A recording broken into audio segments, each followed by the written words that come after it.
এক কৃষকের একটি গাধা হঠাৎ এক গভীর কুয়োতে পড়ে গেল। অনেক চেষ্টা করেও কৃষক যখন গাধাটিকে উদ্ধার করতে পারল না, তখন সে ভাবল কুয়োটা এমনিতেই ভরাট করা দরকার, আর গাধাটাও বুড়ো হয়ে গেছে।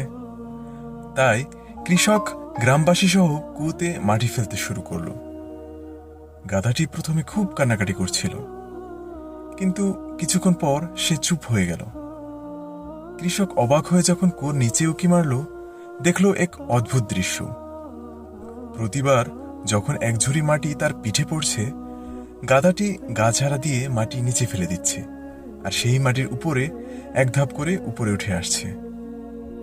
এভাবে মাটি ফেলতে ফেলতেই গাধাটি একসময় কুয়োর মুখে পৌঁছল আর লাফ দিয়ে বের হয়ে আসলো। জীবন আপনার উপর অনেক ময়লা বা বাধা ছুঁড়ে মারবে, কিন্তু আপনাকে সেই বাধাকেই সিঁড়ি বানিয়ে উপরে উঠতে হবে।